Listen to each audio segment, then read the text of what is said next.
Assalamualaikum warahmatullahi wabarakatuh. Alhamdulillahi rabbil alamin.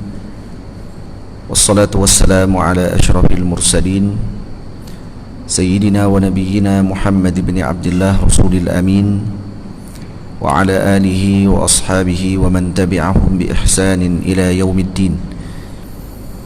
Subhanaka la ilma lana illa ma 'allamtana innaka antal alimul hakim. Rabbi shrah li sadri wa yassir li amri wahlul 'uqdatam min lisani yafqahu qawli. Rabbi yassir wa la tu'assir, Rabbi tamim bi khair, wa ba'd. Saya muliakan lagi saya kasihi ayahanda pengurusi majlis, Tuan Imam,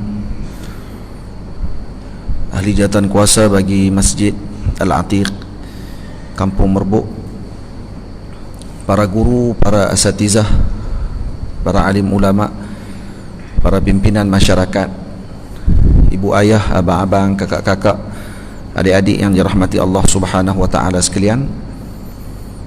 Pertamanya kita memanjatkan setinggi syukur kita kepada Allah Subhanahu wa taala kerana dengan limpah kurnia dan izin daripada Allah Subhanahu wa taala dapat sama-sama kita berkumpul pada malam ini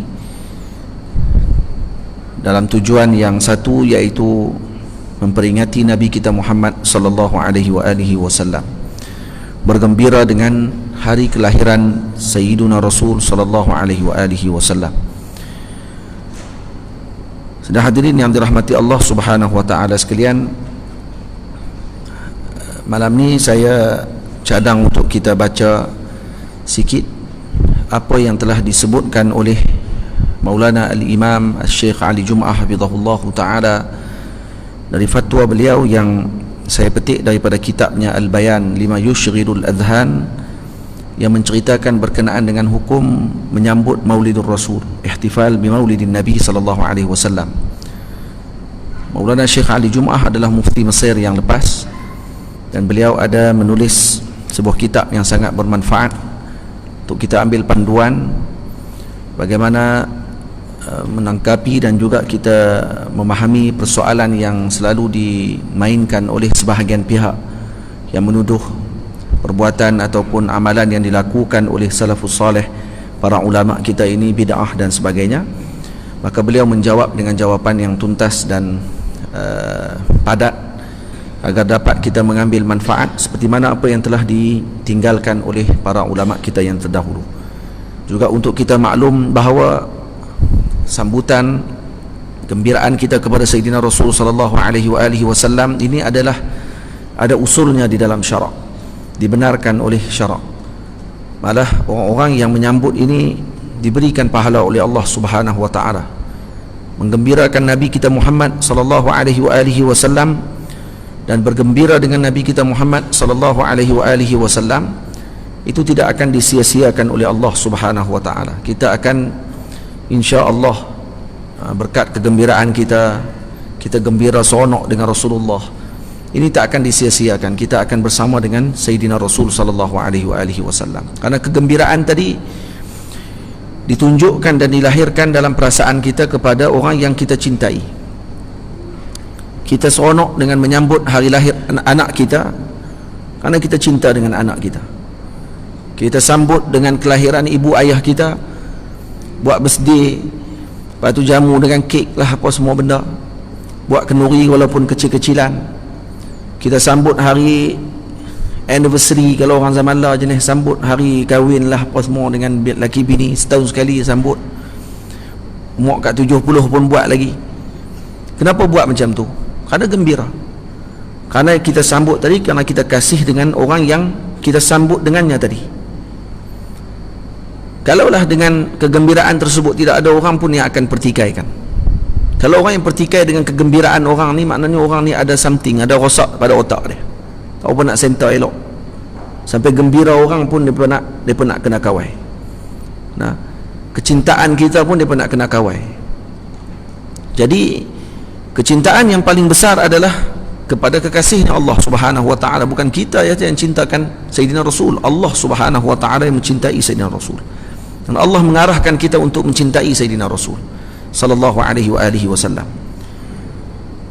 Jadi bila mana Allah Ta'ala yang mengarahkan untuk kita mencintai Rasulullah sallallahu alaihi wasallam, maka Nabi mengungkapkan dalam hadis baginda Rasul, Nabi mengatakan bahawa la yu'minu ahadukum hatta akuna ahabba ilaihi min walidihi wa waladihi wan nasi ajma'in. Tidaklah seorang itu sempurna imannya, tidaklah dikira beriman seorang tersebut dengan sempurna iman yang sebenar-benarnya, melainkan aku ini, kata Rasulullah, dicintainya lebih daripada ibu ayahnya, anak-anaknya, manusia seluruhnya. Jadi Rasulullah sallallahu alaihi wasallam memaklumkan kepada Sayyidina Umar radhiyallahu taala anhu dengan ucapan beliau ketika Sayyidina Umar mengatakan, ya Rasulullah, saya mencintai, tidak ada benda yang paling saya cintai melainkan kamu ya Rasulullah, melainkan diriku sendiri, kata dia. Maksudnya kalau cinta kepada Nabi semuanya tidak akan mampu menandingi apa-apa pun di hati Sayyidina Umar, kecuali, kata Sayyidina Umar, diri aku sahaja yang aku tidak mampu untuk melebihkan dia daripada kecintaan kepadamu. Aku lebih cintakan diriku, kata Sayyidina Umar radhiyallahu taala anhu. Dan kerana itu ma'ruf bagi seorang, orang lebih akan kasih kepada dirinya sendiri. Tapi kata Sayyidina Rasul sallallahu alaihi wasallam, baginda menegur Sayyidina Umar radhiyallahu anhu, mengatakan bahawa tidak begitu wahai Umar, tidak sempurna seorang tadi melainkan dia mencintai aku lebih daripada ibu ayahnya, daripada anak-anaknya dan manusia seluruhnya. Maka Sayyidina Umar terus ubah ketika itu juga tanpa tangguh. Koklah dia kata, esoklah saya jawab balik, tengok macam mana. Tak, waktu itu juga diubahnya perkataan beliau, dikatakan pada waktu tersebut, kamu lebih saya cintai daripada seluruhnya ya Rasulullah. Maka kata Nabi SAW, al-an ya Umar, sekarang wahai Umar. Sekarang tu apa? Kata ulama, al-an araftal haq, sekarang kamu telah mengetahui yang tepatnya, kamu telah mengetahui yang sebenarnya. Sebagai ulama lagi kata, al-an kamulat imanuk, atau kamula imanuka ya Umar, telah sempurna iman kamu wahai Umar. Karena apa? Karena aku lebih dicintai kamu daripada seluruh apa yang ada di dalam muka bumi Allah Subhanahu wa taala dan isinya. Ini adalah bentuk ekspresi ataupun apa yang telah ditunjukkan oleh para sahabat Nabi ridwanullah alaihim ajma'in kepada junjungan besar Nabi kita Muhammad sallallahu alaihi wasallam. Jadi orang tak akan petikai kat kita kalau kita seronok dengan anak kita. Dan kita sendiri dituntut dalam syarak untuk bergembira dengan lahirnya anak kita, disuruh kita sembelih kambing. Betul tak? Dengar kata malam ni kambing masih atik kan?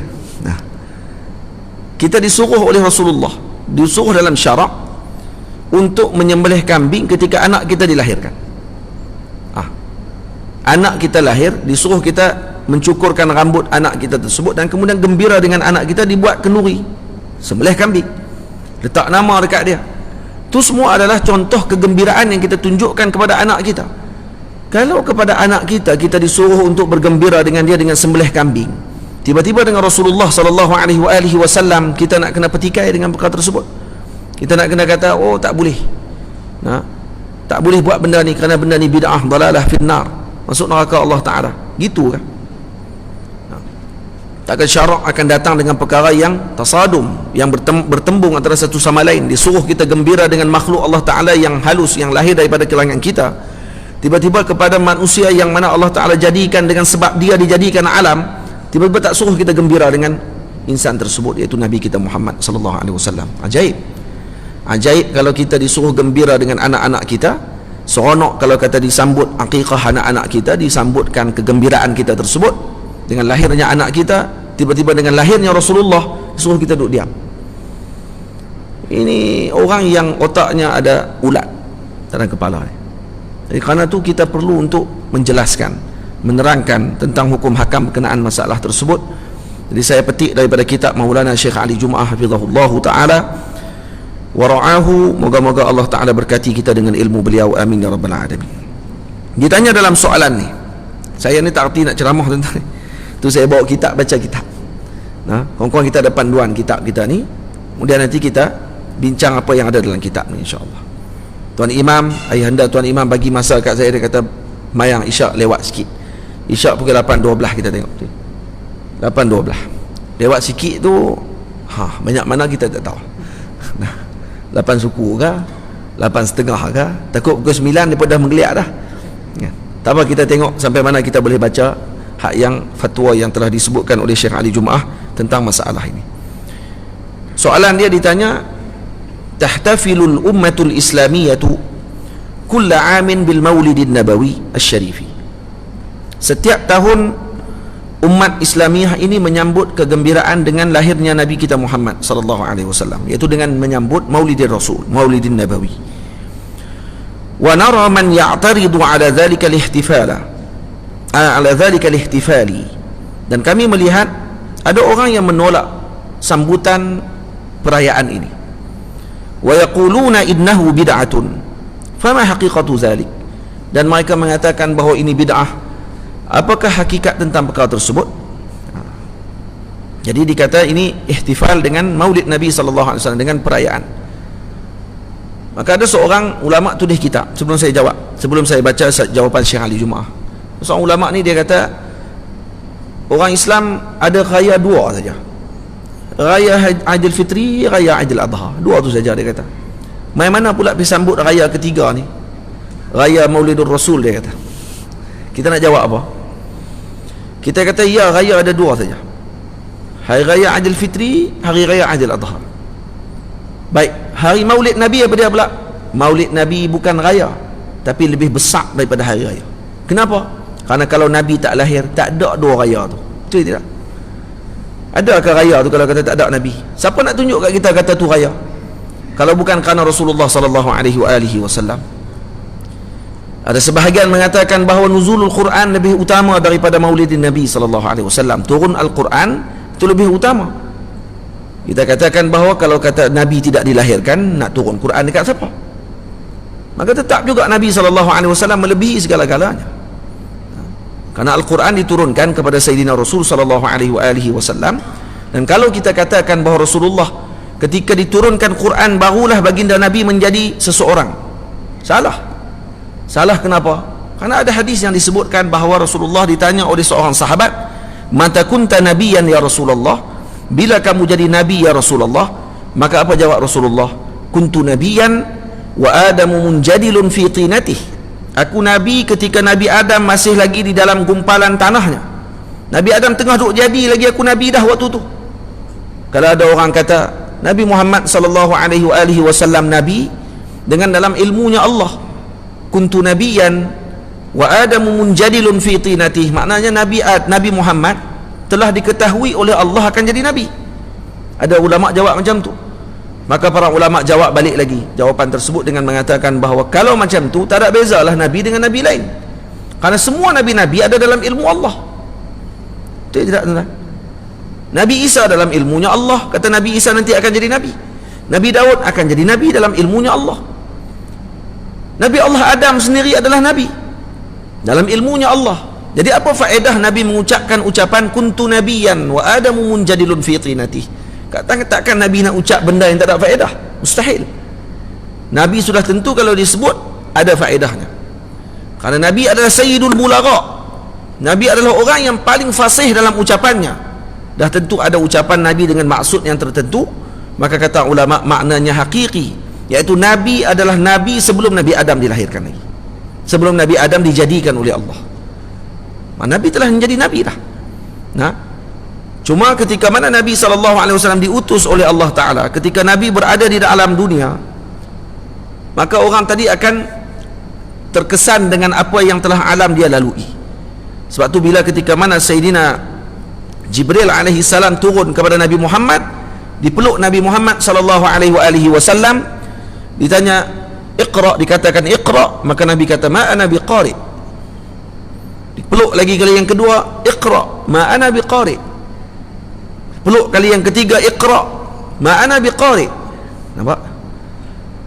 Jadi kata sebagian ulama, ma tiga-tiga tu beza. Ma pertama istifham. Nah, sebagian ulama kata ma tadi, ma istifham, tanya. Ma ana biqari, la, ma nafiyah yang pertama. Yang pertama ma nafiyah, iaitu menafikan boleh baca. Iqra, Nabi kata ma ana biqari, saya tak boleh baca. Tamam. Kemudian soalan yang kedua lah, Iqra. Nabi jawab, ma ana biqari. Ma yang kedua ma apa? Tadi ma nafiah.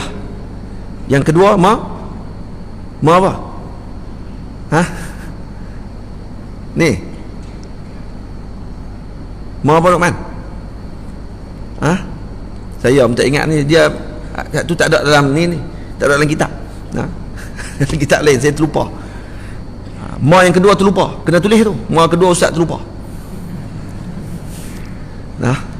Ulama-ulama dulu kalau mengajak kita, kalau kita jumpa ada kitab dia panggil takrirat, dia panggil. Takrir ni kitab yang mana tok guru dia tulis, anak murid akan tulis apa yang tok guru cakap. Dia tulis semua. Kadang-kadang tok guru bagi tahu. Dia kata dalam bab ni ada 3 bab, ada 3 cerita, ada 3 benda dalam apa ni, dalam rukun ni ada 3 rukun kata dia. Yang pertama sekian, anak murid tulis yang pertama sekian. Yang kedua sekian, anak murid pun tulis yang kedua sekian. Yang ketiga tok guru kata saya terlupa. Yang ketiga tok guru lupa. Hak tu tulis.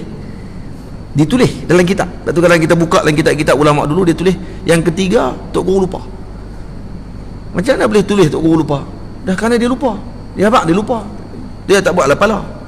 Saya dia buat pala tahu pula. Dia lebih teka pula. Tak boleh. Teka tak boleh. Yang kedua tu saya lupa ma apa. Tapi yang ketiga barulah ditanya. Dia panggil ma istifham. Yang tiga baru saya ingat. Ma istifham tu nak baca apa. Baru ditanya. Kemudian barulah Sayyidina Ibrahim, Sayyidina Jibril AS sebut, Iqra bismi rabbikal ladzi khalaq. Khalaqal insana min alaq, ila ayat yang kelima. Sampai ayat yang kelima dibaca tentang perkara tersebut. Cuma ma kedua tu yang kena cek balik nanti. Ma apa? Jadi bukan ma tadi, ma soal semua. Bukan ma nafi. Ada saya tak erti baca. Peluk kali yang kedua saya tak erti baca. Peluk yang ketiga saya tak erti baca. Tak. Tiga-tiga ma tu ma lain-lain. Lepas tu kalau kita mengaji nahu, kita akan tahu beza antara perkataan-perkataan tadi, beza pada makna dia. Beza pada makna tu. Contoh kalau ada orang, Allahumma salli ala sayyidina Muhammad, kalau dibaca macam mana? Apa ni, ma ahsana Zaidan. Ada ma ahsanu Zaidin. Lepas tu ada ma ahsana Zaidun. Ma ahsana Zaidun, ma ahsana Zaidin, ma ahsana Zaidan. Beza apa tiga-tiga tu? Beza baris tak? Tiga-tiga tadi Zaidan, ni Zaidin, ni Zaidun. Beza tiga tu, beza makna semuanya. Okay? Kalau ma ahsana Zaidan, itu apa dia? Ma apa tu? Itu bagi ma ta'ajub. Ma ahsana Zaidan, maksudnya cantiknya Zaid. Itu maksudnya. Tapi kalau baca ma ahsana Zaidin, kita nak kata apa tu? Tu soalan ditanya. Ma istifham dipanggil. Ma ahsana Zaidin, maksudnya apa yang menyebabkan Zaid ni jadi comel, jadi cantik? Maka nak kena jawab jawapan tu. Tapi yang soalan yang pertama tadi, ma ahsana Zaidun pula apa dia? Ma tadi ma nafiah. Nak abang kata Zaid ni tak baik. Hak tu. Beza tak? Beza makna tak tiga-tiga? Beza. Ma ahsana Zaidun, ma ahsana Zaidin, ma ahsana Zaidan. Beza baris, beza makna tu. Lepas tu kata Abu Aswad Ad-Du'ali, anak murid kepada Sayyidina Ali karamallahu wajhah, waktu ketika mana beliau duduk dengan anaknya di atas sutuh rumahnya, di atas bumbung rumah dia. Kemudian anak dia tengok ke langit, anak dia kata, ma ahsanas samai. Disebut ma ahsanas samai. Maka ayah dia pun jawab, al-kawakib. Maka dia kata, la aqsud as-su'al walakin ata'ajjab. Saya bukan nak tanya, kata dia, tapi saya ta'ajub dengan lawanya langit. Kata dia, wahai anakku, kalau nak kata lawa, bukan baca kasrah, bukan ma ahsana as-samai, tapi baca ma ahsana as-samaa. Itu baru betul.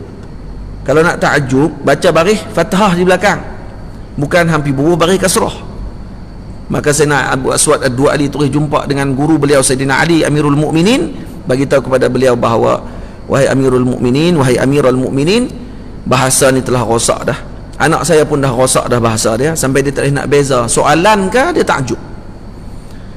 Tuan-tuan faham tak saya ni? Yang penting hangguk. Hak tu paling utama sekali. Ma ahsana Zaidan ke Zaidin ke Zaidun ke, tak apa, yang penting insya-Allah nanti faham.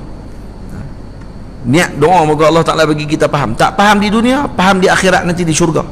Kerana di syurga semua cakap Arab dengan bimak. Nah, baik. Apa dia saya nak cerita tadi tu yang pergi lari tu? Cerita apa tadi Tak ingat dah saya pun, tak apalah. Patah balik kepada soalan ni.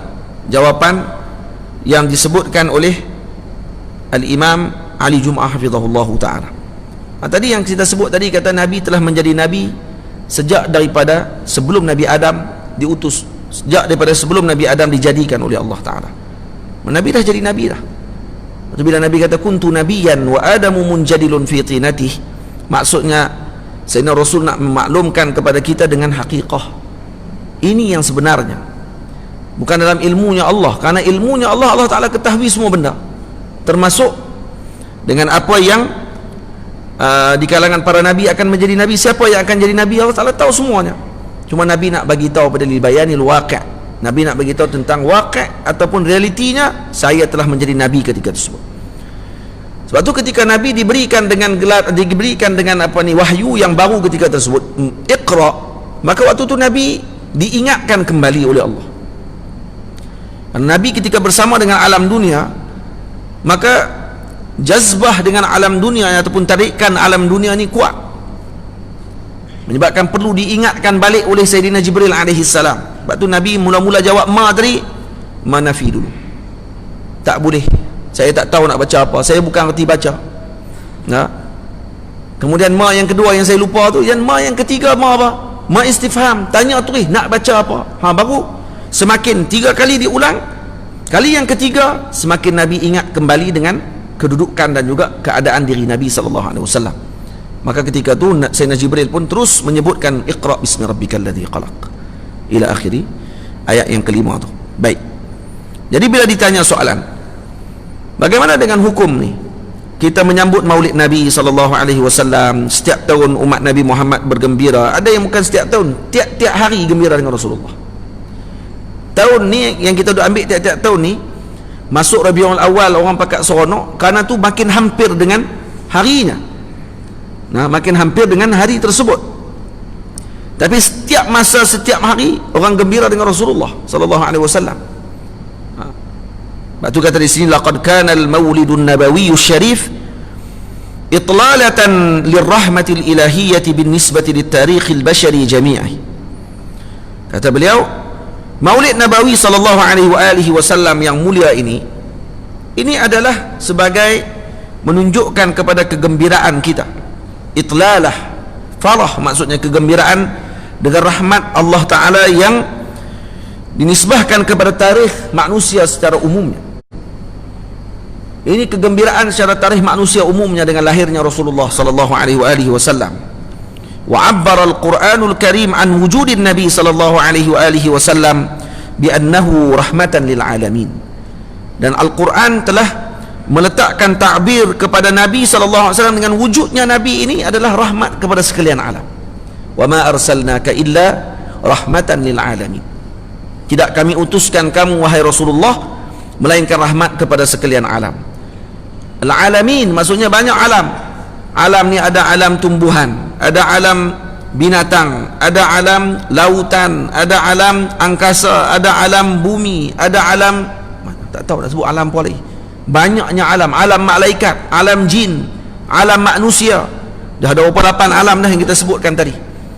Al-alamin kulluh, maksudnya al-alamin kullihi, semua alam tadi adalah Nabi diutuskan kepada semuanya sebagai rahmat kepada semuanya. Sebab tu kata binatang pun gembira dengan diutuskan Rasulullah sallallahu alaihi wasallam.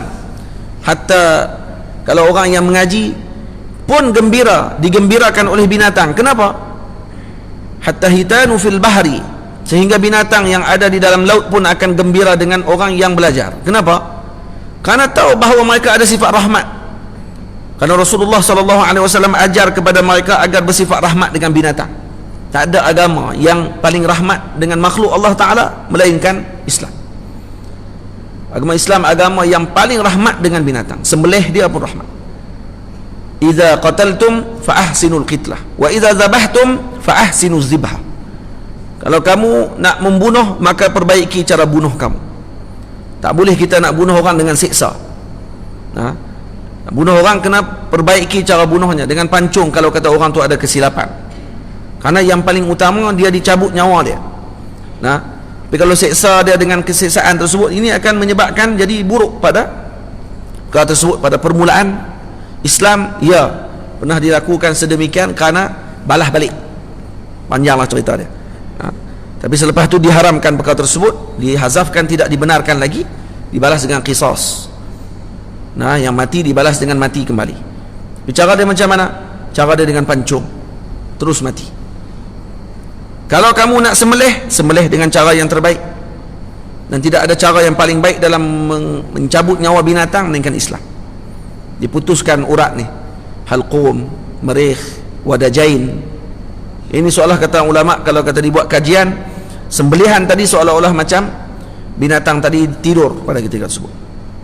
Dia gerak tadi pun gerakan dipanggil harakah mazbuhah.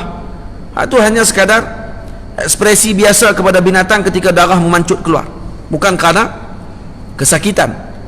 Lepas tu disuruh kita tajamkan pedang kita dan juga pisau kita untuk kita sembelih. Kenapa binatang gembira dengan orang yang menuntut ilmu? Karena tahu sifat rahmatnya Rasulullah akan ada pada penuntut ilmu tersebut. Mereka akan ada sifat rahmat tadi.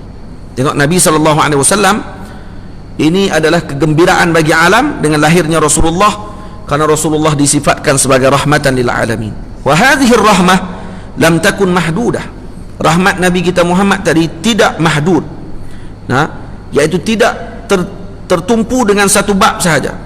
Fahiya tashmalu tarbiyatal bashari wa tazkiyatihim wa ta'limihim. Maaf.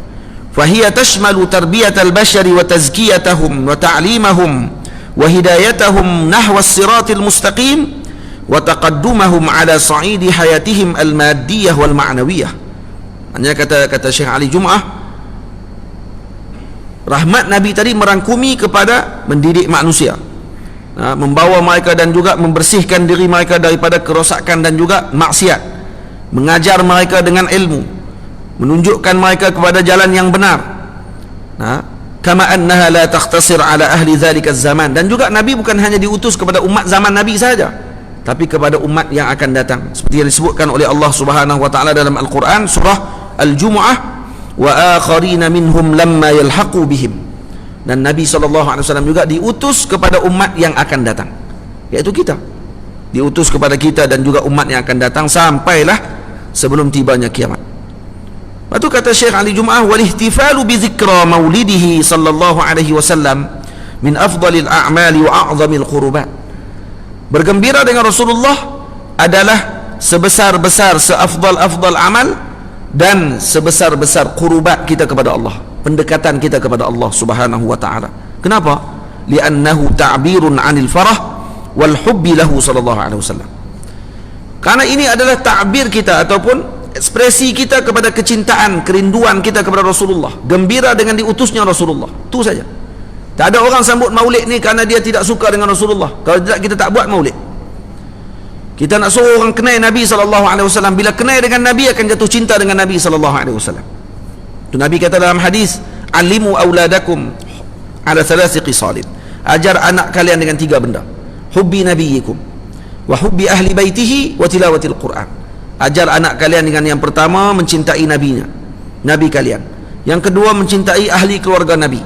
Yang ketiga, tilawatil Quran, yakni membaca Al-Quran ataupun dengan ta'rifan yang lain, menghafal Al-Quranul Karim.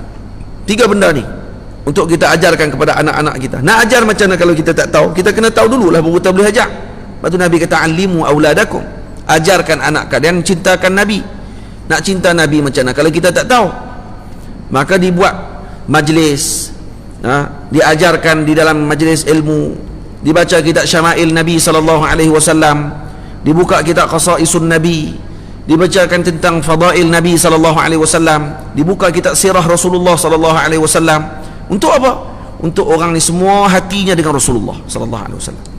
Bila hati umat ni dengan Rasulullah, habis, selesai semua masalah. Hati kita ni kalau duduk dengan Nabi sallallahu alaihi wasallam, selesai masalah kita. Tak ada masalah lain. Masalah yang kita duduk datang macam-macam ni kerana hati kita tak duduk dengan Rasulullah. Hati kita tak bersama dengan Nabi kita Muhammad sallallahu alaihi wasallam. Maka kerana tu, orang yang menyambut ini sebenarnya orang yang telah menunjukkan kecintaan dia, kerinduan dia kepada Rasulullah. Dan menunjukkan kecintaan dan kerinduan kepada Rasulullah aslun min usulil iman, kata Syekh Ali. Ini adalah usul daripada usul-usulnya iman. Karena Nabi sebut dalam hadis, "Walladzi nafsi biyadihi la yu'minu ahadukum hatta akuna ahabba ilaihi min walidihi wa waladihi." Dalam riwayat yang lain, "La yu'minu ahadukum hatta akuna ahabba ilaihi min waladihi wa walidihi wan nasi ajma'in." Tidaklah sempurna iman seseorang di kalangan kamu sehinggalah aku lebih dicintainya daripada anaknya, daripada ibu ayahnya, daripada manusia seluruhnya. Hadis pertama, demi Allah yang aku ini berada di dalam genggaman kuasanya Allah, tidaklah beriman seorang di kalangan kalian sehinggalah aku lebih dicintainya daripada ibu ayahnya dan anak-anaknya. Maksudnya apa dia? Maksudnya Nabi SAW perlu dilebihkan daripada apa sahaja sekalipun. Perlu dilebihkan daripada apa sekalipun. Sehingga kan Nabi kita Muhammad SAW, kalau kata Nabi panggil Juraij, Sayyidina Juraij, atau dalam bahasa Inggerisnya George, dia punya maqam dia di mana, di Greece. Kata Syekh Hamzah Yusuf, kata beliau, dia kata dia pernah pergi ke maqam Juraij, dikorek balik kubur dia, dikorek balik, jasad dia masih elok sampai lah, ada dalam gereja St. George. Dia bukan orang kafir, dia pengikut Nabi Isa alaihissalam, tapi orang Kristian buat keluar balik jasad dia, jasad dia tak hancur, elok lagi. Macam kita lah, wali-wali Allah Subhanahu wa taala, kalau dalam tradisi Islam, jasad tak dimakan tanah. Orang yang soleh yang kita jumpa, ada yang tidak dimakan tanah jasadnya, seperti para anbiya alaihimussalatu wassalam. Itu juga Juraij, dia juga salah seorang orang yang soleh, wali Allah Subhanahu wa taala, doanya mustajab. Dia yang sentuh kepala budak, yang budak tu boleh bercakap, yang budak tu kata ayah dia adalah Juraij, sampai orang runtuhkan bangunan ataupun tempat ibadahnya beliau. Betul tak? Cerita tu makruf dalam Sahih Bukhari. Cerita tu kita pun tahu. Kenapa dia kena runtuh bangunan tadi, rumah dia yang tempat dia ibadah, dan kemudian kenapa dia difitnah dengan pelacur yang kata dia yang berzina, sedangkan pelacur tadi berzina dengan pengembala kambing ataupun lembu di bawah tempat ibadahnya Sayyidina Juraij. Karena dia terkena dengan doa ibunya. Waktu ibu dia panggil, dia tak menyuk. Mak dia panggil dia, kemudian dia pun kata, waktu tengah duduk semayang ni, dia tengah duduk semayang, dia kata, "Salati au ummi, salati au ummi." Mak aku ke solat aku, solat aku ke mak aku ni, terus solat. Maka mak dia berasa hati, mak dia angkat tangan, "Ya Allah, jangan matikan Juraij selagi mana dia tidak dimalukan di depan muka-muka pelacur." Mak dia doa macam tu. Sebab tu mak kena jaga elok, jangan doa pelik-pelik kat anak kita. Imam Zamakhsyari, Mu'tazili, dia Mu'tazilah. Syekh Zamakhsyari pengarang kitab Kasyaf. Dia kaki dia, Allahumma salli ala sayyidina Muhammad, kaki dia ada masalah, kaki dia patah, jadi macam bengkok sikit kaki dia di bawah kanan. Kenapa kaki dia bengkok? Karena bengkok ataupun putih, lebih kurang tu lah. Karena satu hari orang tanya kat dia, macam mana Syekh boleh kaki jadi bengkok putih ni, macam ni, bengkok ataupun putih, saya terlupa salah satu tu lah. Sini azan ke terus dia? Terus ya? Azan? Terus ya? Terus. Baik. Tak bagi dia habis. Dia tak mau berhenti lah. Berhenti lah. Baik. Jadi bila kaki dia bengkok, orang tanya dekat dia, "Kenapa kaki tuan jadi macam tu?" Kata dia, "Ni terkena dengan doa mak saya," kata dia. "Mak saya doa macam ni. Sebab saya dulu masa kecil-kecil, saya duk main burung. Burung tu saya terkepak kaki dia." Budak kan, dia main burung, dia kepak kaki burung tu. Mak dia marah, mak dia doa kat dia. Mak dia kata apa? "Moga Allah kepak kaki hang nanti." Kepak sungguh lepas tu. Lepas tu dia kata jangan doa yang tak elok pada anak kita. Ya, anak kita buah pergi terang mana pun doa baik-baik. Kalau jenis duk teriak malam-malam, pak jangan duk bangkit, kata budak ni cekek mati lagi. Jangan. Kalau dia teriak kuat, kata ya Allah, moga-moga dia nanti besar akan jadi orang yang menangis di malam hari, insya-Allah, amin. Nah, barulah jadi itu. InsyaAllah jadi wali nanti anak tu. Anak duk buah lari merata, moga-moga nanti akan jadi pelari negara. Itu doa. Tak ada kerja. Nak menjadi kuat nanti dalam agama Allah Ta'ala, nak bantu agama Allah Ta'ala. Nah, doa yang baik-baik, insya-Allah akan jadi anak kita dengan baik. Kalau doa tak baik, memang takut jadi tak elok nanti. Baik. Tu pun saya pun pening juga. Kenapa saya bercerita tu tadi ni? Tiba-tiba saya bercerita tu apa saya nak? Kaki patah. Juraish. Baru tanya balik Juraish. Jenis kot tu noh, jenis nak cerita kot lain, pergi kona kot lain, dah kali terlupa hujung. Juraish, mak dia panggil, dia tak menyut. Padahal dalam syariat agama dia pada ketika tersebut boleh untuk dia batalkan solat dia, terima seruan mak dia, boleh. Tapi dia pilih pandangan marjuh. Dia pilih pandangan yang kedua, pandangan tak mau sahut mak dia.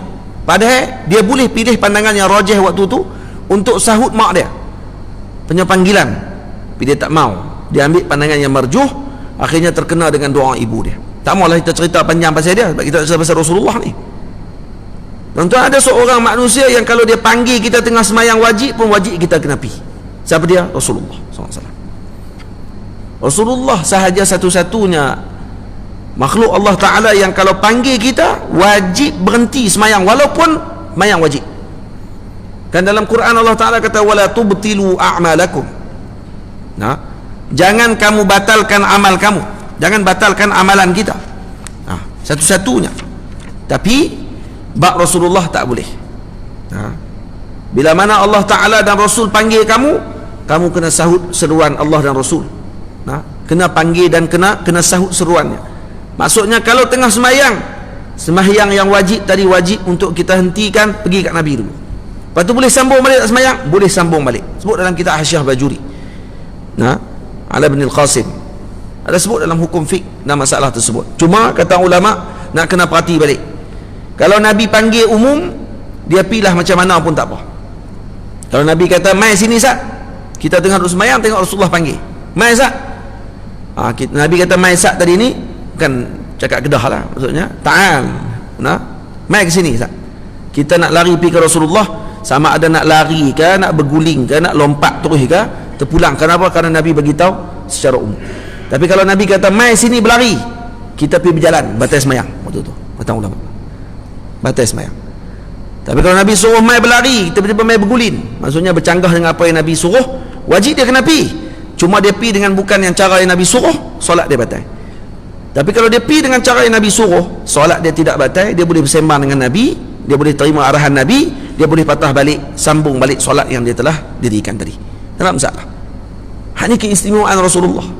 Kita ni kalau orang telefon, tengok-tengok keluar Sultan Abdul Halim, contohlah, Sultan Salahuddin. Abdul Halim meninggal lah. Sultan Salahuddin, tulis contohnya, Sultan sekarang. Keluar nama Sultan pun tak boleh angkat telefon. Kalau semayang tu fardu, kecuali semayang qabliyah. Tengah semayang qabliyah, tengah keluar nama Sultan. Kotlah ada benda penting ni, kira hebat lah kalau nama Sultan, ada Sultan telefon ni, kerasakan lah. Kalau Sultan pun pakai, tak tahu lah Sultan pakai apa, Selcom ke DG ke, kita tak pasti lah. Dia keluar nama Sultan. Kalau keluar nama Sultan tu, semayang sunat. Semayang sunat boleh bincang lagi dalam fiqh. Tapi kalau orang yang dengan Allah Ta'ala, yang tasawuf, dia takkan angkat walaupun siapa pun telefon waktu tu, kecuali seorang saja yang kalau telefon dia wajib dia angkat, sebab dia keluar nama Rasulullah. Tu keluar. Kok mana Rasulullah nak telefon Ustaz? Macam mana Rasulullah nak telefon ni? Tu panjang lagi lah cerita dia, kan? Tu bab lain pula tu, kan? Bab yaqadhah, bab bolehkah Nabi SAW datang temu dengan kita apa semua ni, semua dalam kitab ni, semua dah dibahas oleh para ulama. Kita bukan nak cerita tu, kita nak cerita malam ni maksudnya tak ada yang boleh menandingi Rasulullah sallallahu alaihi wasallam. Semua Rasulullah ni lebih daripada semua segala. Karena tu Imam Ibn Rajab Hanbali rahimahullahu ta'ala kata apa? mahabbatun nabi sallallahu alaihi wasallam min usulil iman. Mencintai nabi ini adalah usulul iman. Wa hiya muqaranatun li mahabbatillahi azza wa jalla. Karena dia bersama dengan kecintaan Allah. Nah, sebab tu Maulana Syekh Ali Jumaah dia pernah sebut, kata Al-Imam Ahmad pernah kata boleh seorang tadi bersumpah dengan nama Nabi SAW, bin Nabi, kata dia, sah sumpah dia. Kita billah kan? So sumpah tu dengan billah, tak, dia kata bin Nabi pun boleh. Kenapa? Kerana Nabi adalah salah satu daripada rukunnya syahadah. Karena tak ada orang boleh masuk Islam melainkan menyebut asyhadu an la ilaha illallah wa asyhadu anna sayyidana Muhammadar Rasulullah. Kena sebut dua-dua baru dikira kalimah syahadah. Tak cukup kalau dia nak masuk Islam sebut satu saja, asyhadu an la ilaha illallah wa asyhadu anna Muhammadar Rasulullah. Dia kata nanti dulu nak kena fikir tak, dia kata tapi yang satu tu aku terima, tak kira Islam, tak boleh. Dia kena sebut dua-dua sekali. Maka kata Al-Imam Ahmad bin Hanbal boleh, kata beliau dalam mazhabnya Imam Ahmad, sebahagian satu pandangan beliau mengatakan boleh bersumpah dengan nama Nabi seperti kita boleh bersumpah dengan nama Allah Subhanahu wa taala. Sebut bin Nabi boleh. Karena apa? Karena muqaranah. Nah, bersamanya cinta Allah dengan cinta Rasul ni sekali. Sebab tu dalam Quran Allah Taala kata apa? Qul in kana aba'ukum wa abna'ukum wa ikhwanukum wa azwajukum wa ashiratukum wa amwalun iqtaraftumuha wa tijaratun takhshawna kasadaha wa masakinu tardawnaha ahabba ilaikum minallahi wa rasulih. Kalau semua benda yang disebut tadi, mak ayah kamu, anak-anak kamu, teman-teman kamu, isteri-isteri kamu, keluarga kamu, harta yang kamu ada, perniagaan yang kamu bimbang akan berlaku kerugian, tempat tinggal yang kamu sukai, kamu lebih cinta daripada Allah dan Rasul. Sebut dua-dua sekali. Kamu lebih cinta daripada Allah dan Rasul. Wa jihadin fi sabilihi fatarabbasu hatta ya'ti Allahu bi amrih wallahu la yahdil qaumal fasiqin. Lepas tu Sayyidina Umar mengatakan, anta ahabbu ilayya min kulli syai. Saya sebut tadi cerita awal-awal. Saya, ya Rasulullah, adalah kamu ni saya cintai lebih daripada segala sesuatu illa min nafsi, melainkan diri saya saja. Ha? Kita semua macam tu. Kita ni kalau kita sayang pi kat anak kita, bini kita, ke semua kali mai tam diri kita sendiri, kadang kita selamat diri kita dulu. Tidak. Rumah terbakar, dia keluar dulu, dia lari dulu, lepas tu teringat anak dalam, maksudnya selamat diri dia dulu. Lepas tu teringat anak, baru dia masuk balik. Itu lain kira lah. Kadang tak masuk terus. Kadang dia tengok kat luar, dia tahu nak buat macam mana ni. Ha? Dan betul tak kalau orang ni selamat diri dia dulu? Betul kalau kita ikut umumnya macam tu. Okay? Lepas tu kita kalau naik kapal terbang, pramugari abang awal lagi, kalau kata ada berlaku apa-apa, nah, turbulence ataupun dia kata jadi benda yang apa, gegaran atas kapal terbang tu, jatuh dia punya hak yang menentang, hak yang buh kat mulut tu, dia suruh buh kat siapa dulu? Suruh kat kita dulu. Dia terbubuh dulu, pakai kat kita dulu, baru buh kat orang lain. Jangan buh kat orang lain dulu, buh kat kita, tak, diri kita dulu. Betul tak? Hak tu makruf dalam ni. Nah, saya pernah tengok satu petikan apa, ada panggil apa, petikan filem pendek. Ada Mak Saleh ni cerita betul. Dia buat cerita betul. Dia dengan laki bini ni pi berenang dalam tu. Orang panggil gua dalam laut. Dalam, jauh. Berapa kilometer dalam laut tu yang mereka kena berenang nak keluar ke satu lagi lubang. Masuk dalam tu sesat. Gua gelap. Kita masuk gua gelap pun dah pening dah. Dah masuk gua layak pula tu. Masuk berenang tu gelap, lepas tu sesat tu, akhirnya dia punya gas tu nak habis. Akhirnya dia buat apa? Dia share dengan bini dia. Ni hak paling dia kasih ni. Dia share dengan bini dia, mula dia bagi sikit kat dia, lepas tu dia buh kat bini dia balik. Lepas tu dia buh kat dia pula, dia buh kat bini dia pula. Dah kali bini dia tahan tak mau bagi kat dia lah. Bini dia tahan tak mau bagi kat dia. Dia kata mampu macam ni. Hak yang tong duk kat dia. Dia ni bagi tadi dengan ihsan. Sebab dia kasih. Dia tengok bini dia penting diri waktu tu kerana nak selamat diri dia. Kerana orang semua fikir diri pada waktu tu. Dia tarik dengan dia waktu tu lah. Kira dia tarik, buh kat dia saja lah. Bini dia matilah kali turun macam tu je. Dan ni membuktikan, bukan hak tu lah cerita dia tu nak membuktikan tu. Kita kata tu salah satu contoh yang kita boleh ambil, kata orang ni dia akan kasih dengan diri dia sendiri. Dia tak? Dia akan kasih dengan diri dia. Tentu makruf. Sayyidina Umar radhiyallahu anhu sebenarnya memaklumkan dengan hakikat yang ada dalam diri semua orang.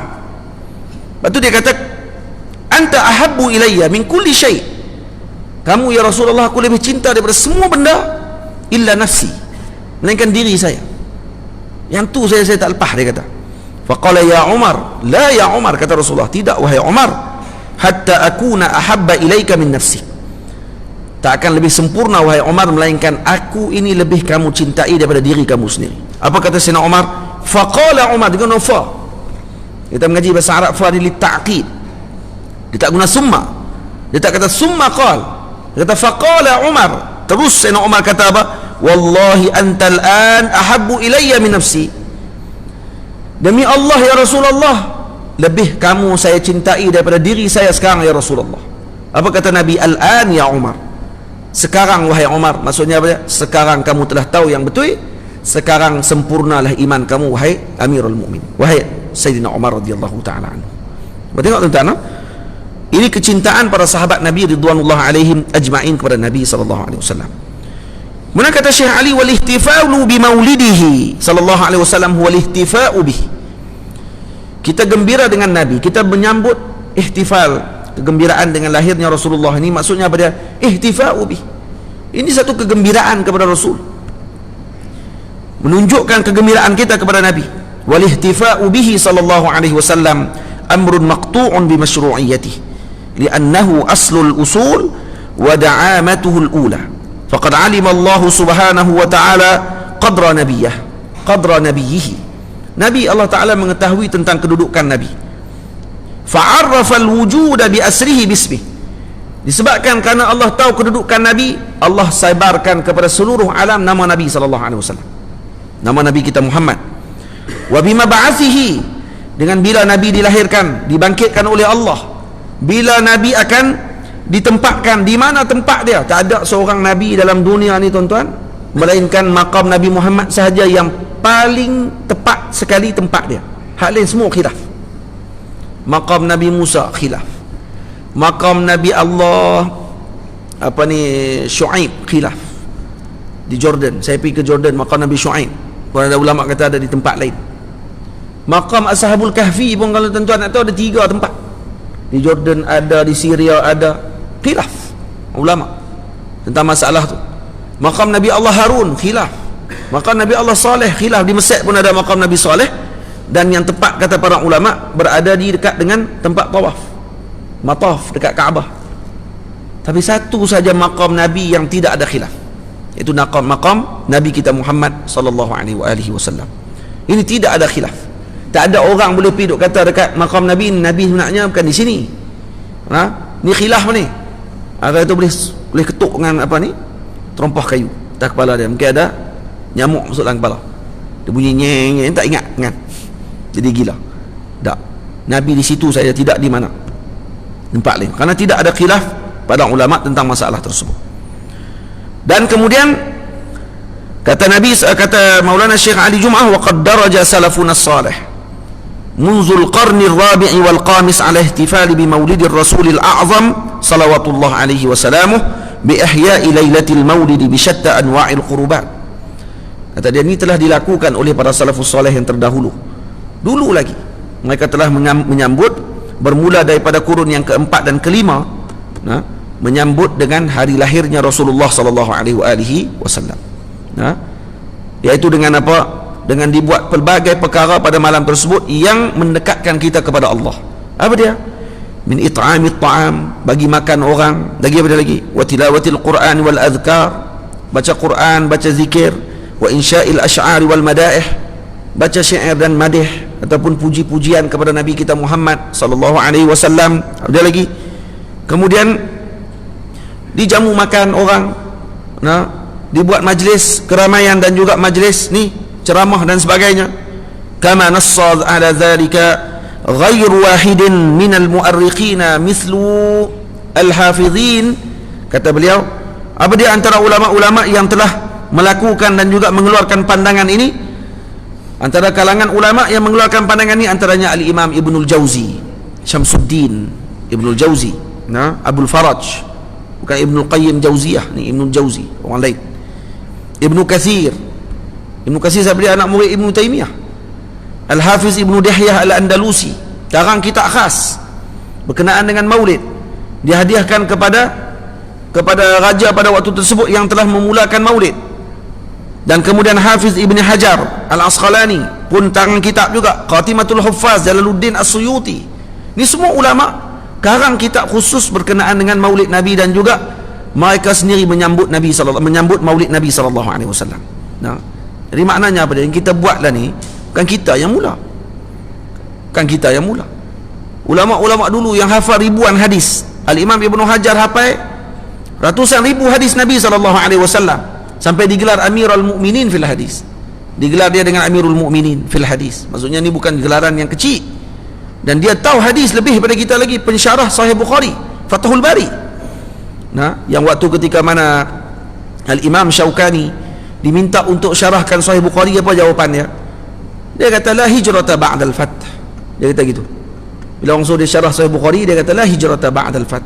Dia guna hadis yang Nabi kata tidak ada hijrah selepas pembukaan kota Mekah. Dia guna hadis itu untuk guna kepada apa? Fathul Bari. Maksudnya tak ada syarah lain dah selepas dah disyarahkan oleh Imam Ibn Hajar dalam Fathul Bari. Fathu tadi kata dia Fathul Bari. Maka tak ada syarah dah. Nak syarah apa lagi, dia kata Fathul Bari dah ada.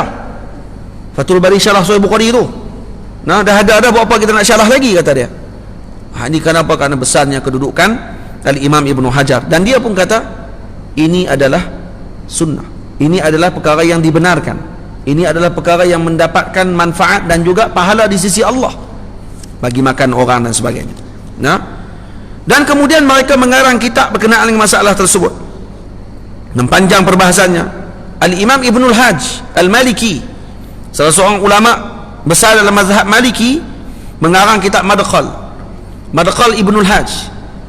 Madkhal Ibnul Hajj ni ma'ruf. Kata kalau kita mengaji, kita tahu kitab ni Imam Ibnul Hajj sekarang nak tulis berkenaan dengan bid'ah yang berlaku waktu tu. Tapi dalam bab maulid, dia puji perkara tersebut dan dia kata ini adalah perkara yang bagus, ini perkara yang baharu, yang tetapi ianya memberi manfaat kepada umat Nabi Muhammad sallallahu alaihi wasallam. Dia puji. Dan dia masukkan pula dalil-dalil syarak berkenaan dengan keharusan kita menyambut maulid Nabi sallallahu alaihi wasallam. Kita pun tahu dah benda ni, tapi sajalah saya nak ulang balik cerita aja. Nak ulang balik, nak bagi kita peringat balik. Kok lah ada orang zaman lah ni mai duk kata kat kita pula, kata yang kita duk buat ni tak kena, tak ada dalil daripada syarak. Nabi tak sambut hari raya tak sambut hari maulid Nabi sallallahu alaihi wasallam. Dan kita akan tengok apa yang disebutkan sikit lagi. Qala Khatimatul Huffaz Jalaluddin As-Suyuti rahimahullah fi kitabih Husnul Maqsad fi Amalil Maulid. Atau Husnul Maqsid fi Amalil Maulid. Dia cerita berkenaan dengan maulid. Apa dia? Selepas ditanya tentang sambutan maulid Nabawi pada bulan Rabiul Awal, ditanya tentang hukumnya dari segi syarak. Adakah ia yang dipuji ataupun yang dicela? Adakah dapat pahala kalau kita buat maulid?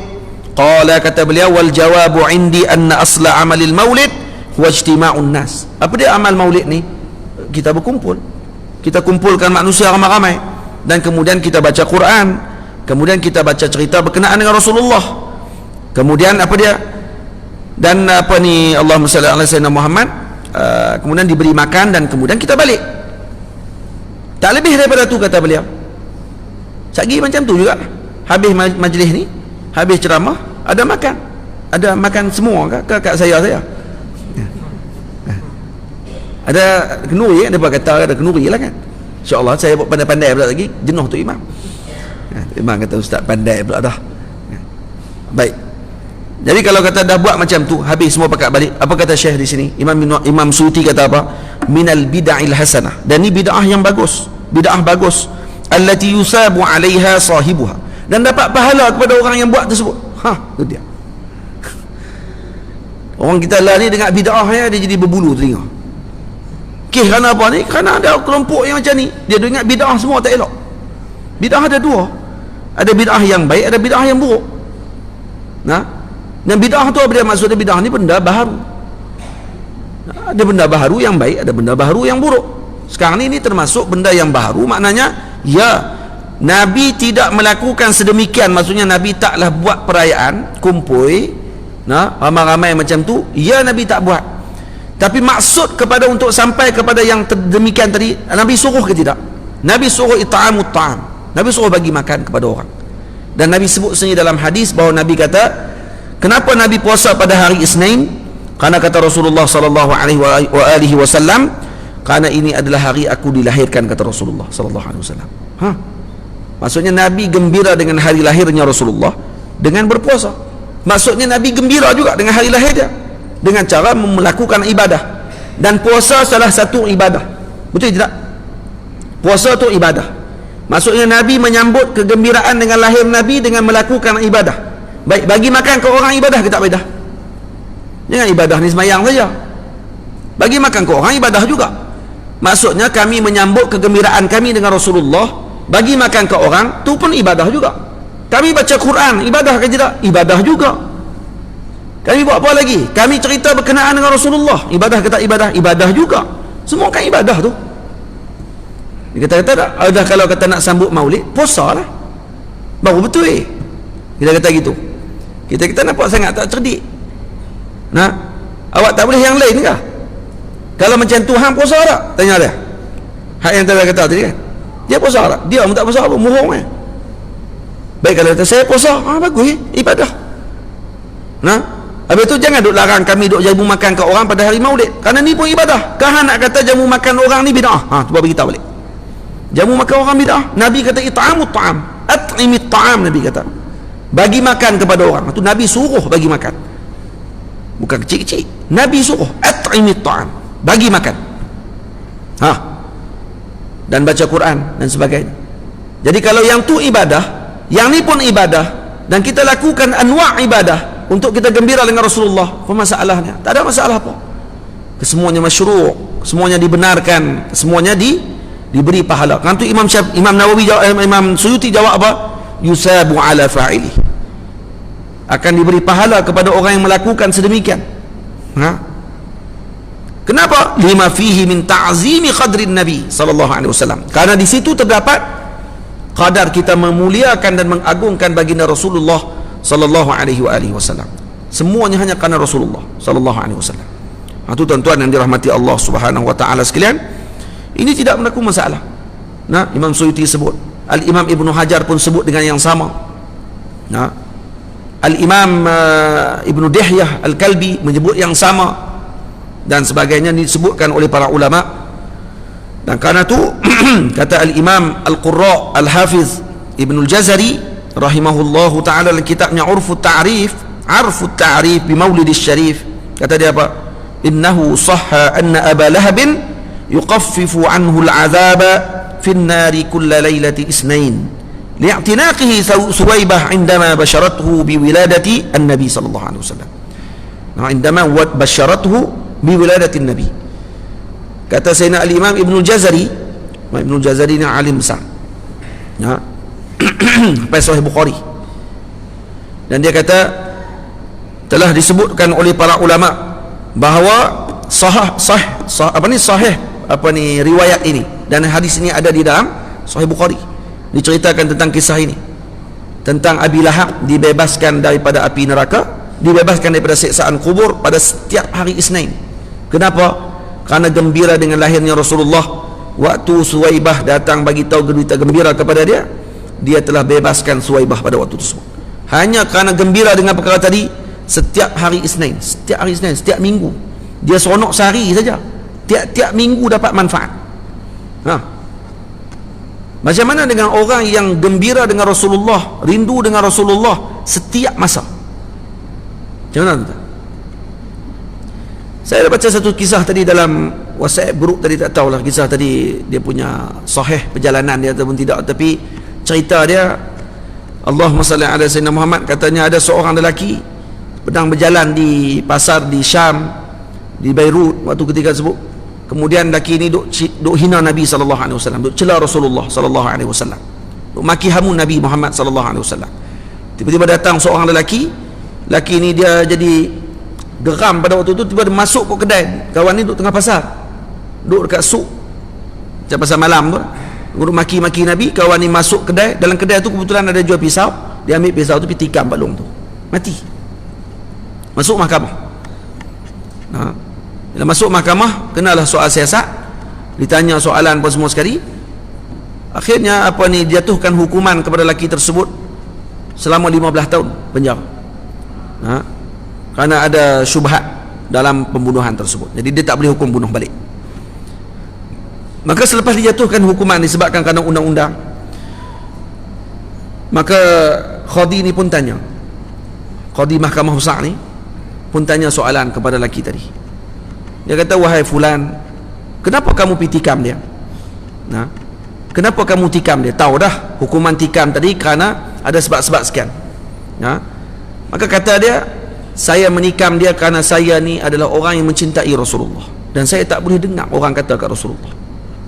Orang ni hina Rasulullah SAW, dia mencela Nabi SAW depan saya.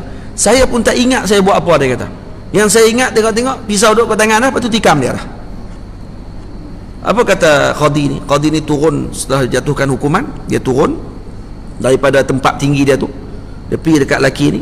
Dia kata dekat lelaki tersebut, dia kata kat polis yang jaga lelaki ni, tolong buka dia punya gari tangan dia tu, sebab gari kat belakang, tolong buka gari dia. Maka dibuka gari dia, kemudian dia ambil tangan dia. Tangan mana yang kamu bunuh, yang kamu gunakan untuk tikam tadi ni? Lelaki tadi kata tangan ni, tangan kanan dia. Dia ambil tangan kanan tadi dan cium tangan tadi. Dia kata, saya minta maaf, dia kata, terpaksa letakkan hukuman kerana ini undang-undang, dia kata, kerana ya kamu melakukan kesilapan tersebut, tapi disebabkan kerana kecintaan kamu dengan Rasulullah tadi, saya tidak mampu nak balas dengan perkara tadi. Dicium tangan orang tadi. Heboh satu Beirut pada waktu tersebut tentang peristiwa yang berlaku tadi. Dan akhirnya kerajaan terpaksa ambil tindakan kepada qadi ini kerana dia telah cium tangan pembunuh. Maka dihantar dia pergi ke Madinah. Jadi qadi di Madinah pada waktu tersebut. Tuan-tuan tahu siapa qadi ini? Ini Qadi Yusuf Nabhani rahimahullahu ta'ala, alimul kabir, syaiqu masyayiqina. Sanad kita bersambung dengan beliau melalui beberapa orang. Saya mengambil dengan guru saya, Syekh Ahmad Ruqaimi hafizahullah rahimahullahu ta'ala, meninggal baru-baru ni di Makkah Al-Mukarramah, mufti Syafi'iyah di Makkah, mufti Syafi'i di Makkah. Dan Syekh Ahmad Ruqaimi mengambil dengan guru beliau, Syekh Arabi Tabbani, dan Syekh Arabi Tabbani mengambil dengan Syekh Yusuf Nabhani rahimahullah, Qadi Yusuf Nabhani. Jadi sanad saya bersambung dengan Qadi Yusuf Nabhani melalui dua orang untuk sampai kepada beliau. Syekh Yusuf Nabhani dikatakan begitu kisah dia. Wallahu alam, saya pun tak pastilah, cuma dalam WhatsApp tadi, dalam grup ada asatizah ni, ustaz-ustaz ni, dia berceritakan berkenaan dengan perkara tersebut. Ada kisah banyak berkenaan dengan orang yang menghina Rasulullah di depan anjing, kemudian anjing tadi bergerak dengan kuat dan akhirnya lompat dan makan lelaki tersebut. Tokak tengkok lelaki tadi sampai putih urat tengkok dia kerana menghina Rasulullah sallallahu alaihi wasallam. Seluruh akwan, seluruh makhluk Allah Ta'ala tidak akan suka dengan orang yang menghina dan juga membenci dengan Rasulullah sallallahu alaihi wasallam. Tidak ada seorang nabi dalam Al-Quran yang mana Allah Ta'ala ketika mana tidak turun ayat Allah ataupun semua nabi, mereka akan mempertahankan diri mereka masing-masing. Nabi Lut ketika dituduh bahawa dia gila ataupun dia ni orang yang tak betul, maka dia jawab sendiri pada diri dia, kata dia sebenarnya diutus oleh Allah. Nabi Ibrahim, Nabi Nuh alaihi salam ketika dituduh kata dia gila waktu ketika buat sampan kapal besar tu, dia kata tak, saya tidak gila. Tapi Nabi Muhammad sallallahu alaihi wasallam ketika dikatakan macam-macam kepada beliau, Allah Ta'ala yang jawab kepada beliau. Nampak tak? Bila mana Allah Ta'ala ada seorang perempuan katanya Ummu Jamil. Ummu Jamil ni adalah isteri kepada Abu Lahab. Dia kata kepada Nabi SAW, mana syaitan Muhammad tak turun lama dah ni? Syaitan Muhammad tu siapa dia? Sayyidina Jibril alaihissalam. Dia pun panggil syaitan. Kata dia tak turun dah ke? Tengok kesian ni, wahyu tak turun. Panggil syaitan dekat Sayyidina Jibril alaihissalam. Habislah kena tinggal dah dengan Tuhan dia. Tinggal dah. Tuhan dia tak mai dah jawab dengan dia apa dia yang dia nak. Dia nak jawab dengan golongan musyrikin, dia kata kat kami ni, dia tak boleh nak jawab dah kerana Tuhan dia dah tinggal dah. Syaitan dia tak mai kat dia. Jawab gitu. Nabi diam tak jawab, Allah Ta'ala yang jawab. Apa yang Allah Ta'ala jawab? Wadduha wal-laili idza saja ma wadda'aka rabbuka wa ma qala. Turun ayat Allah Ta'ala terus. Allah Ta'ala terus, ma wadda'aka rabbuka wa ma qala. Allah tidak biarkan kamu. Mereka kata Allah biarkan kamu, Allah tidak biarkan kamu. Walid bin Mughirah kata dekat Rasulullah, Rasulullah ni akan terputus zuriatnya kerana Nabi, anak lelaki Rasulullah semuanya wafat waktu kecil. Betul tak? Sayyidina Qasim, Sayyidina Abdullah, Sayyidina Ibrahim, semua wafat waktu ketika kecil. Maka mereka kata kepada Rasulullah, habislah, Muhammad dah tak ada keturunan. Maka turun ayat Allah Ta'ala, inna a'tainakal kautsar fasalli li rabbika wanhar inna syani'aka huwal abtar. Yang hina kamu tu Rasulullah, itulah yang akan terputus keturunannya. Kamu tak akan terputus keturunan. Abtar mereka, bukan kamu ya Rasulullah. Nabi tak jawab, Allah yang jawab. Satu-satunya Nabi yang mana dijawab terus oleh Allah, Rasulullah sallallahu alaihi wasallam. Kecintaan Allah luar biasa. Nah, ini Nabi kita Muhammad sallallahu alaihi wasallam. Abu Lahab gembira sekali saja waktu Nabi lahir, pun dilepaskan oleh Allah. Kita sedia maklum dengan syair yang dibacakan oleh Al-Imam Ibnu Nasiruddin Ad-Dimashqi radhiyallahu taala anhu dalam tulisan beliau dalam kitabnya Mauridus Sadi fi Maulidil Hadi. Semua ulama tulis kitab Maulid noh. Saja nah Syekh Ali Jumaah tulis semua ni. Yang tulis ni bukan orang calang-calang tulis kitab Maulid ni. Ha? Wak depa ya duk marah kata kita duk baca kitab Barzanji. Dia kata Imam Barzanji itu siapa pun tak tahu. Ha, siapa tak tahu, hang tak kenal. Jangan duk kata duk nafi benda tu. Ada pula yang kata saya tak pernah tengok pun, tak pernah tahu pun ada Maulid ni daripada kitab Al-Quran dan hadis. Dia kata. Tu ikah? Tak pernah tengok. Maka Imam Nawawi kata, Imam Suyuti kata apa? Tak tahu, tak mesti tak ada. Nah, dia kata nafyul ilmi la yalzam minhu nafyal wujud atau la yalzam minhu nafyul wujud. Kamu nafi kata kamu tak tahu, tak mesti kamu nafi kata benda tu tak ada. Nah, kamu tak tahu kata ada dalil, jangan nafi kata benda tu tak ada. Kamu tak tahu kata Maulid boleh disambut, jangan kata Maulid tidak ada disambut oleh orang dulu. Yang tu dulu kena arti, ni yang tu pun tak arti. Jenuh nak terang. Faham? Lepas tu kita kata apa kata apa? Kita duduk diam, senang. Kalau duduk diam, orang nampak cerdik. Kalau bercakap, orang nampak bodoh. Lebih baik duduk diam. Ha? Imam Abu Hanifah tengah duduk mengajar, tiba-tiba ada seorang lelaki duduk depan Imam Abu Hanifah pakai serban besar. Imam Hanifah waktu tu kaki dah lengoh ni. Kawan nak menunjuk kaki, tapi nak lunjuk segan. Sebab ada tok guru depan ni serban besar. Jadi dia pun segan nak menunjuk, apa tu tak apalah. Mai tang soal jawab. Imam Hanifah tanya, ada siapa-siapa nak tanya soalan? Tuan Syekh nak tanya soalan? Dia pun angkat tangan, saya nak tanya soalan Syekh. Kebetulan mereka duk bincang waktu tu tentang masuk waktu buka puasa. Maka Imam Hanifah pun, dia pun tanya kat Imam Hanifah, wahai Imam, saya nak tanya soalan. Tadi kan Tuan Imam kata, Imam Abu Hanifah kata masuk waktu buka puasa ni ketika terbenam matahari. Baik, macam mana kalau malam dah tiba tapi matahari tak terbenam, macam mana dia kata? Faham tentang soalan ni? Malam dah masuk dah, matahari tak terbenam lagi. Imam Hanifah kata, soalan apa ni? Malam dah tiba, matahari tak terbenam, matahari duk ada, tak malam lagi dah. Terus lunjuk kaki waktu tu juga, bodoh rupanya balong ni, dia kata. Dia yang cerdik. Tengok tang keserban tu, nampak macam dengan alim dah. Rupanya soalan bodoh. Nah, tuan-tuan faham tak soalan ni? Nampak je tak ada respon ni pun. Baik. Jadi Allahumma salli ala sayyidina Abu Lahab, sedia maklum kita bahawa dia pernah disebut oleh Imam Ibnu Nasiruddin Ad-Dimashqi, idza kana hadza kafiran jaa zammuhu bitabbat yadahu fil jahimi muqallada. Kalaulah si kafir ini yang telah datang padanya celaan Allah di dalam surah Tabbat Yada Abi Lahab wa Tab, ini jelas nah bahawa dia akan berada dalam neraka selama-lamanya. Tak ada no yang disebut jelas-jelas sebut kata duduk dalam neraka ni melainkan Abu Lahab. Tabbat Yada Abi Lahab wa Tab. Nah, habis tu imam baca tiap-tiap kali apa ni waktu sembahyang, tapi ada sebahagian ulama kata nah, kalau tu imam selalu sangat baca surah Tabbat Yada ni tiap-tiap sembahyang baca Tabbat, boleh dipecat tu imam tu. Kenapa pula dah?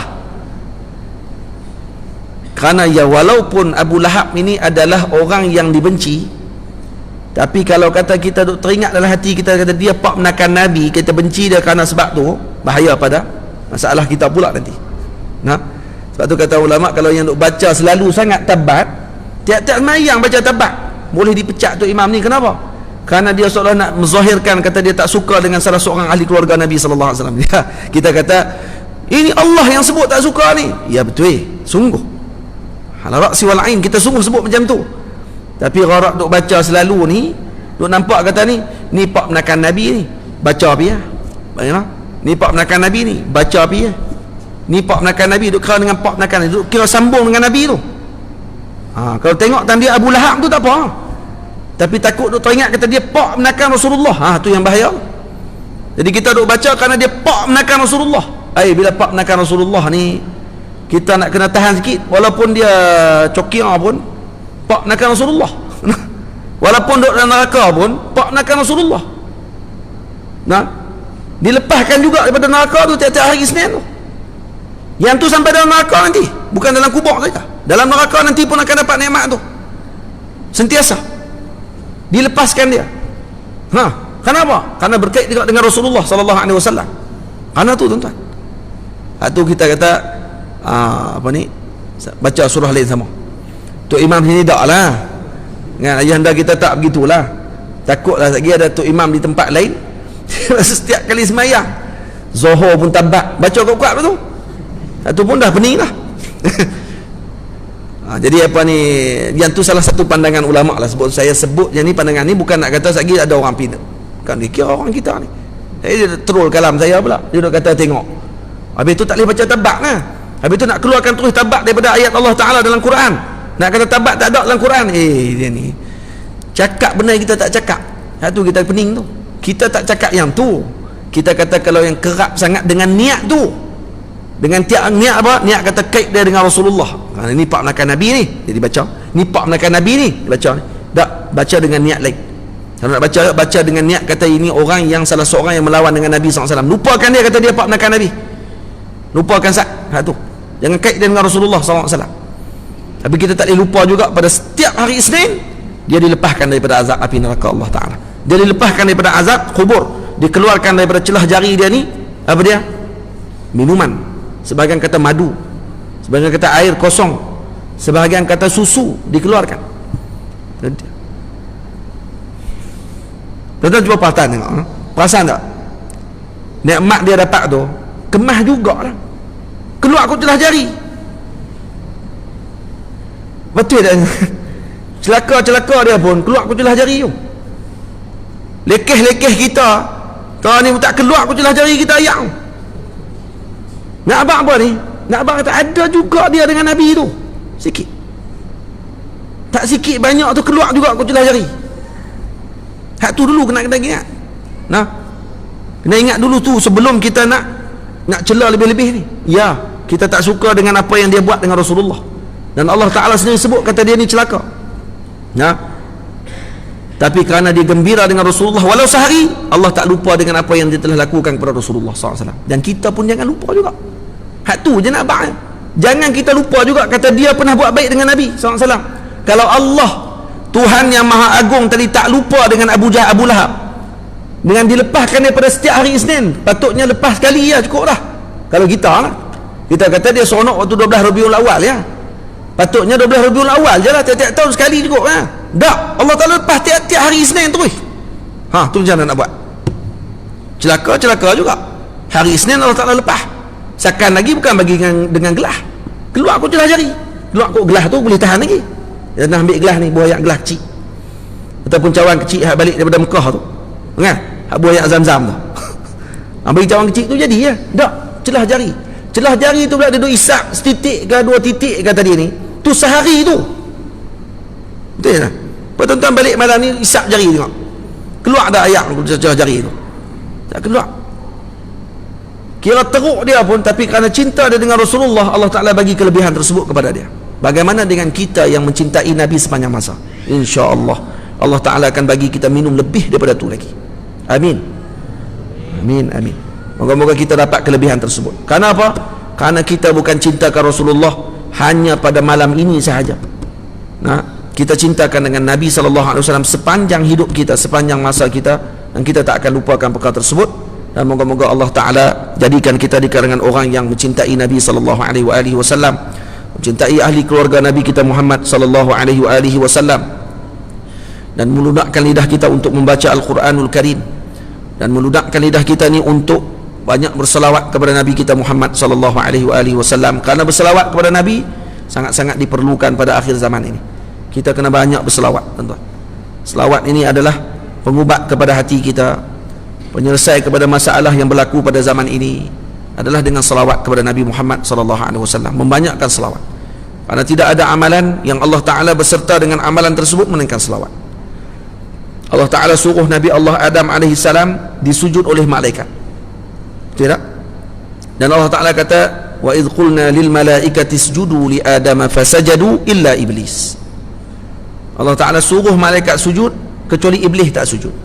Fasajadu, dan mereka sujud. Dah sujud tadi berlaku dah dulu, digunakan fi'il madhi, maksudnya dah sujud tadi berlaku dah dulu. Tidak, Allah sujud dah dekat Nabi Adam. Waktu Allah Ta'ala suruh dekat malaikat sujud, Allah sujud dah. Dan Allah Ta'ala kata, idh qulna lil malaikati isjudu li adama fasajadu. Malaikat sujud, aku suruh malaikat sujud, mereka sujud. Iblis tak sujud. Nah, iblis bukan malaikat. Nah, iblis sebab dia duduk dengan malaikat, maka dia dipanggil macam seolah malaikat juga. Kalau dia duduk geng dengan malaikat, maka dia disebut sekali dengan kelompok malaikat. Tapi ada satu amalan yang Allah Ta'ala bersekali dengan amalan tersebut. Apa dia? Innallaha wa malaikatahu yusalluna 'alan nabi. Ini amalan yang luar biasa.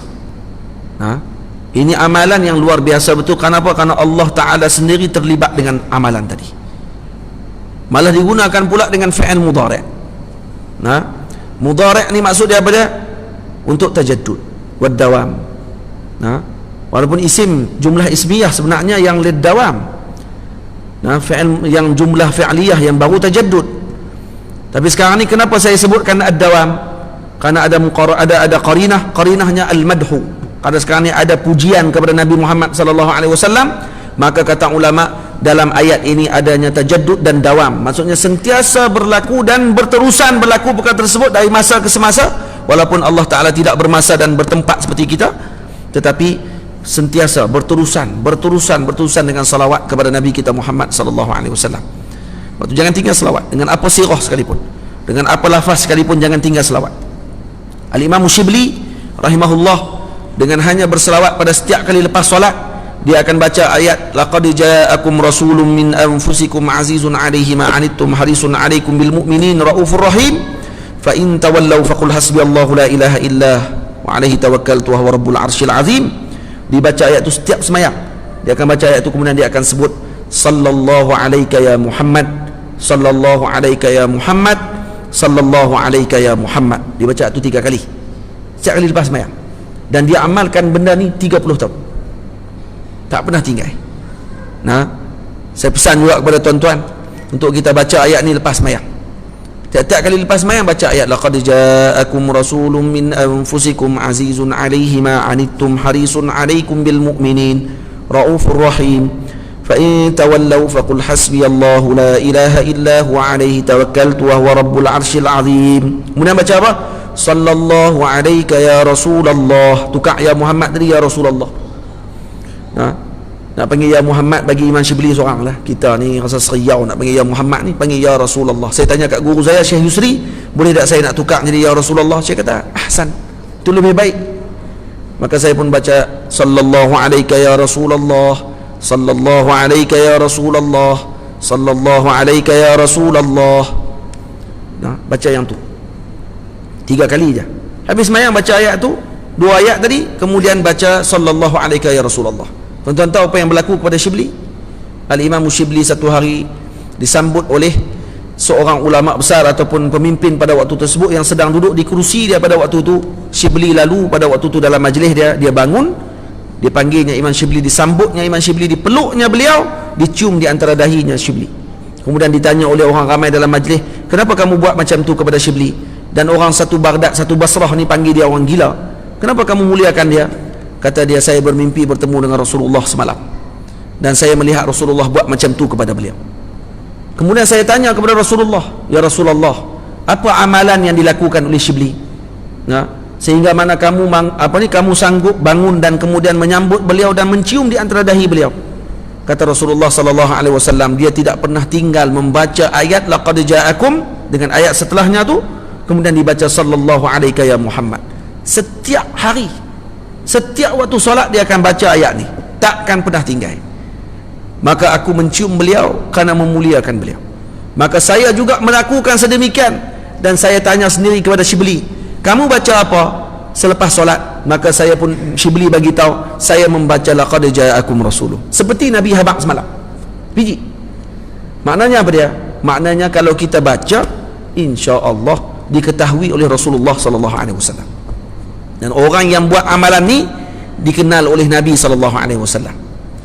Orang yang melakukan amalan ini akan mendapatkan syafaat Nabi Muhammad sallallahu alaihi wasallam, dan mereka akan disebut nama mereka dengan nama ayah mereka sekali. Sebab tu kata ulama, orang yang banyak berselawat, mereka ini melakukan kebaikan kepada arwah ayah mereka. Karena apa? Karena setiap kali kita selawat, nama kita akan sampai kepada Rasulullah. Karena ada satu malaikat yang duduk di maqam Nabi, tugas dia dengar selawat saja. Kalau kita selawat sehari itu banyak mana, akan sampai selawat kepada malaikat tadi, dia akan sampaikan kepada Nabi, dan dia akan bagi tahu, ya Rasulullah, fulan ibnu fulan, orang ini bin orang ini. Maknanya apa dia? Dia akan sebut nama ayah kita sekali. Maka ayah kita juga akan mendapatkan faedah dan kebesaran daripada apa yang telah dilakukan oleh anak dia tersebut. Jadi jangan tinggal selawat, karena selawat kita akan menjadikan kebaikan kepada ibu ayah kita. InsyaAllah tuan-tuan yang dirahmati Allah, moga-moga berkat majlis maulid kita pada malam ini, kita akan menjadi orang yang sentiasa membasahkan lidah kita dengan salawat kepada Nabi, sentiasa mengagungkan Rasulullah sallallahu alaihi wasallam. Saya mohon ampun, mohon maaf kalau saya dah terpanjang ambil masa tuan-tuan semua. Moga-moga kita dapat bertemu lagi pada masa akan datang. Aqulu qawli hadza astaghfirullahal azim li wa lakum. Saya ucap terima kasih banyak kepada tuan imam, akhirnya tuan imam, ahli jawatan kuasa Masjid Al-Atiq, dan seluruh ahli qaryah Kampung Merbuk, dan juga para pencinta Nabi kita Muhammad sallallahu alaihi wasallam yang hadir pada malam ini. Moga-moga kehadiran kita ini menjadi saksi bahawa kita mencintai Rasulullah, dan nanti akan menjadi saksi di depan Nabi sallallahu alaihi wasallam bahawa, ya Rasulullah, kami dulu di dunia pernah berkumpul untuk bergembira dengan hari lahirmu, dan kami pernah berkumpul untuk mendengar tentangmu ya Rasulullah, dan kami setelah pulang daripada majlis itu kami membanyakkan sebutan tentangmu ya Rasulullah. Kami banyak berselawat kepadamu ya Rasulullah. Janganlah diabaikan kami di akhirat nanti ya Rasulullah sallallahu alaihi wasallam. Dan perkara ini tidak akan diabaikan oleh baginda Rasul, dan baginda Nabi adalah orang yang paling memberikan perhatian kepada kita semua, dan nanti kita akan bersama dengan baginda Rasul sallallahu alaihi wasallam, dan ini keinginan kita semua di dunia dan di akhirat. Aqulu qawli hadza astaghfirullahal azim li wa lakum. Assalamualaikum warahmatullahi wabarakatuh.